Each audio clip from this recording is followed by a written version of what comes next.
Ahojte, vítam vás pri dnešnom videu. Rád by som vám v tomto videu povedal niečo viac o tom, aké je to byť trénerom, čo všetko tréner musí urobiť, prečo ja som mal tú motiváciu robiť trénera a ako aj vy sa môžete stať trénerom, poprípade fyzioterapeutom. Tak poďme pomaličky na to. Čiže prečo som sa rozhodol robiť trénera? Rozhodol som sa to robiť pretože som mal predtým sedavú prácu. Bolo to náročné, vždy som bol predtým aktívny človek, nejakým spôsobom som sa hýbal, bicykloval som veľmi často, predtým som robil šport, volalo sa to, že BMX-ka, čiže také bicyklovanie, kde skáčete cez rampy v skateparku a podobne.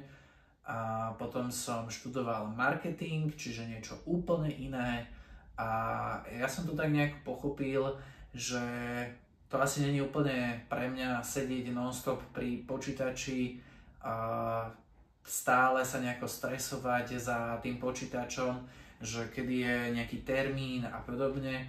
Čiže som si povedal, že OK, že asi to není úplne ono, ale nevedel som ešte, že čo by to malo byť.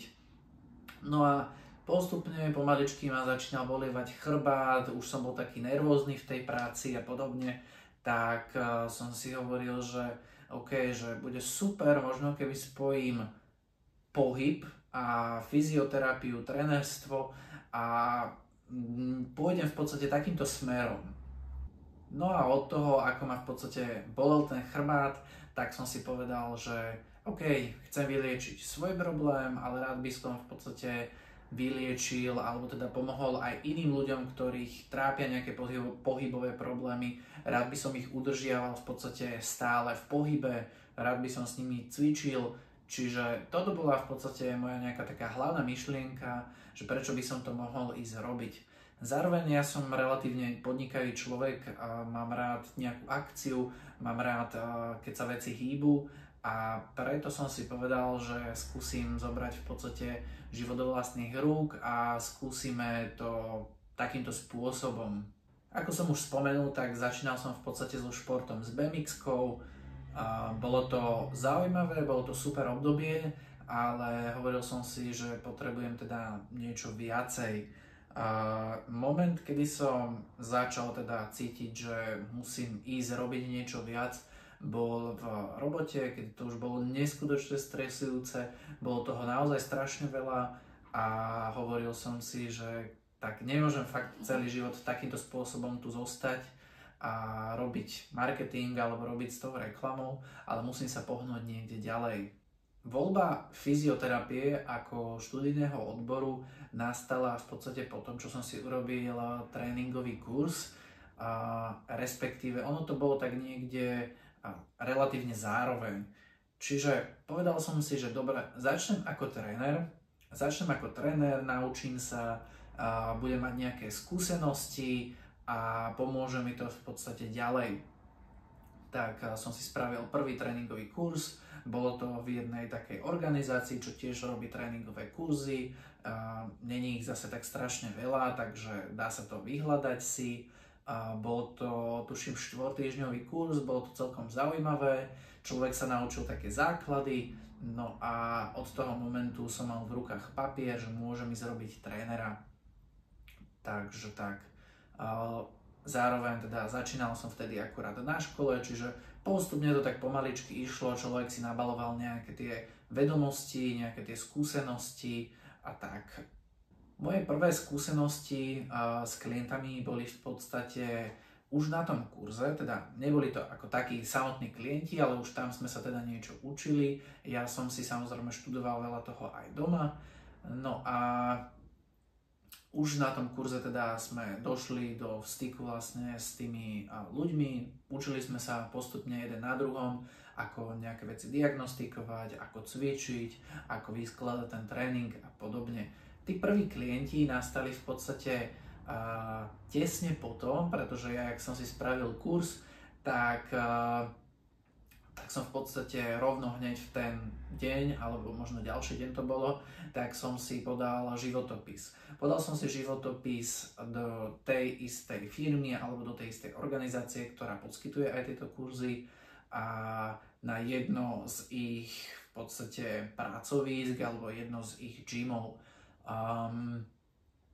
Mal som to vtedy relatívne blízko, možno nejakých 20 minút autom, tak som si povedal, že vyskúšam to, mám u nich kurz, tak vyskúšam svoje šťastie a ja neviem, možno za pár týždňov som už bol prijatý. Čiže spravil som si u nich kurz, bol som prijatý a mohol som začať.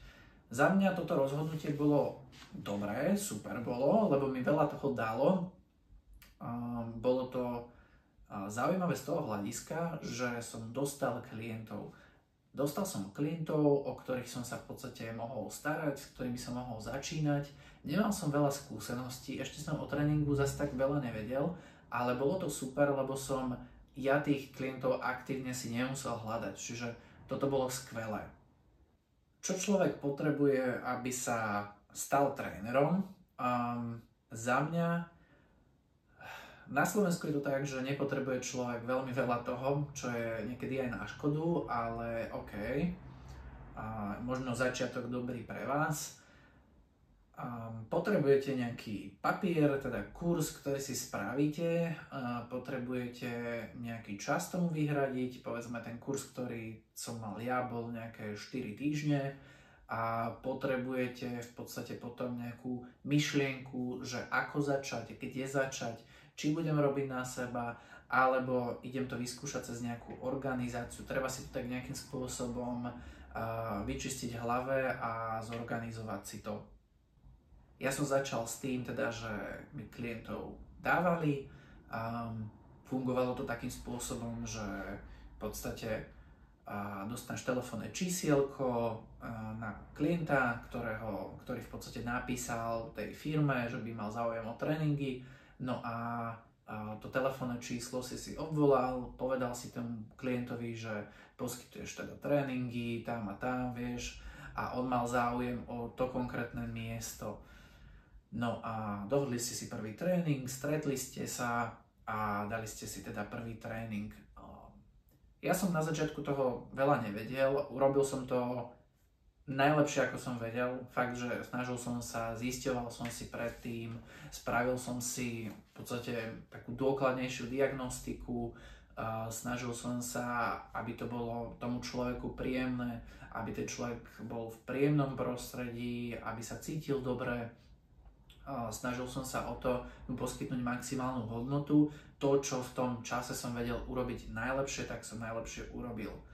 Výhoda toho bola teda tá, že sme dostávali klientov. Čiže ja osobne som sa nemusel oveľa starať len o to, že dostanem klienta a musím s ním odcvičiť a nejakú časť teda toho zárobku, tak to v podstate ako keby sme museli odovzdať, alebo respektíve tie peniaze nešli cez nás, ale cez nich, čiže oni nám v podstate dávali kvázi výplatu.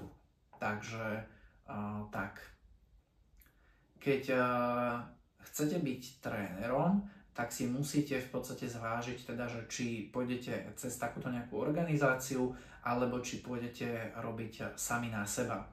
Za mňa takáto organizácia alebo nejaká firma, ktorá vám teda dáva tieto tréningy, poskytuje, má nejaké fitka, po prípade nejakú reklamu a podobne, tak je super voľba, pretože na začiatku nemáte veľa skúseností, nemáte meno, nemáte v podstate nič extra v rukách okrem toho papieru s tým certifikátom a je dobré v podstate, keď dostanete tých klientov a nemusíte sa o veľa teda starať.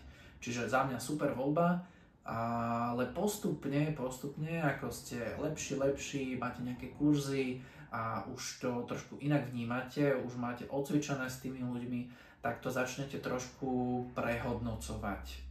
Čiže treba si zvoliť cestu, aká to bude. Za mňa na začiatok super, keď pôjdete cez takúto organizáciu, cez takúto firmu. Treba si byť vedomý toho, že je to práca s ľuďmi, je to náročná práca, pretože aj keď sa to nezdá, tí ľudia sú vaši kamoši po istej dobe, naozaj, že ste s nimi proste blízki, ale je to ťažké, lebo stále musíte vnímať nejaké informácie, je to ťažké, pretože tí ľudia na vás chrlia nejaké informácie, vy musíte na to odpovedať, musíte poskytovať skvelú službu, pretože jednáte vo vlastnom mene, čiže je dôležité, aby ste si boli vedomi toho, že pracujete s ľuďmi a nesmie vám to nejakým spôsobom vadiť. Treba byť veľmi trpezlivý, treba ľuďom dané cvičenie alebo danú vec vysvetliť niekoľkokrát. Niekedy je to 2-krát, niekedy je to 5-krát, niekedy je to 20-krát. Fakt, že sú ľudia, ktorí nepochopia niečo na prvýkrát, niečo na druhýkrát, ale potrebujú 20-krát na pochopenie toho konkrétneho pohybu alebo cviku. Zároveň musíte si byť istí toho, že sa neustále musíte vzdelávať, musíte ísť s dobou.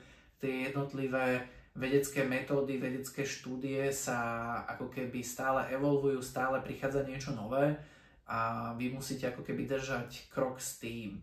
Ja osobne sa nedržím vyslovene, že jedného smeru, ako keby, že jedna metóda cvičenia je najlepšia, že cvičím len hitko, alebo cvičím len povedzme nejakú formu, hej, alebo niečo podobné. Snažím sa to tak brať komplexne a zároveň treba brať ohľad na to, že tých ľudí to musí baviť. To cvičenie tých ľudí musí baviť a vy musíte podať maximálnu hodnotu za tú v podstate hodinu. Treba zároveň brať do úvahy to, že ide o vaše živobytie, ide o vaše podnikanie, po prípade ide o vašu prácu. Čiže treba sa pripraviť na to, že na začiatku som si myslel, že keď budem mať 10 klientov, každý bude chodiť tak 1-2 krát za týždeň, povedzme 2 krát, hej, tak budem mať nejaké množstvo tréningov, povedzme, že trošku z toho niečo odpadne, ale inak tam bude relatívne nejaké stabilné číslo. No bohužiaľ není to tak, pretože prichádzajú obdobia, kedy sú nejaké sviatky, kedy je nejaké, povedzme, že choroby alebo niečo podobné a treba rátať s tým, že naozaj tí ľudia vám budú tie tréningy rušiť a není to také stabilné možno, ako by ste si mysleli. Avšak, keď máte tých klientov dostatok, ak máte ako keby nadbytok tých klientov, máte dobré meno a máte už nejaké skúsenosti, tak to vie byť aj stabilné, pretože vy, ak vám niekto zruší termín, tak tam viete dať nejakú náhradu. Po prípade, ak máte tých tréningov veľa, tak vám tie zrušené termíny nebudú tak strašne veľmi chýbať. Ale treba rátať s tým, že zhruba nejakých tých 20%, 30% podľa mňa je zrušených. To znamená, že ráno zavolá tento a tento, že vieš čo, je mi zle, nedá sa mi, alebo vieš čo, že ja neviem, zle som sa vyspal, alebo mal som niečo ťažké v robote, nestíham, hej. Že je to bežná vec, treba sa s tým zmieriť. A treba si na začiatku dať nejaké podmienky. Je to ťažké, pretože čelíte možno, ja neviem, 5 minút takému nepríjemnému rozhovoru, ale je to veľmi dôležité to tým klientom na začiatok povedať, že je to vaša práca a musia rešpektovať nejaké konkrétne pravidlá. To znamená, že ak si dáte pravidlo, že 24 hodín predtým treba dať vedieť, treba v podstate nejakým spôsobom oznámiť, inak sa uhradí celá časť v podstate toho tréningu. Čiže ak máte tréning za 25 €, tak proste ak dajú menej ako 24 hodín dopredu vedieť, tak to musia uhradiť. Čiže je dôležité takéto podmienky dať, pretože je to vaša práca, sú to vaše pravidlá a je dôležité, aby ste za to boli zaplatení, pretože koniec koncov vy tiež musíte zaplatiť nájom a podobné veci. Ak vás zaujíma ďalej, ako progresovať z tohto miesta a podnikať ako tréner, robiť sám na seba, posunúť sa z jedného miesta na druhé, tak toto nájdete v mojej členskej sekcii na Hero Hero, kde rozoberám marketing okolo toho, rozoberám nejaké kroky, ako sa tam dostať, na čo si dať pozor a čo určite robiť a nerobiť. Čiže ak ťa to zaujíma, tak pozri členskú sekciu a nájdeš tam všetky odpovede na tvoje otázky. Dobre, to bolo asi všetko pre dnešné video. Ak by ste mali náhodou nejaké ďalšie otázky, alebo by vás niečo ešte k tomuto zaujímalo, tak mi kľudne povedzte, napíšte. a ja budem zvedavý, že aké otázky dostanem. Rád som vás pre dneska videl, rád som vám dneska niečo nové povedal možno a vidíme sa pri ďalšom videu. Čaute.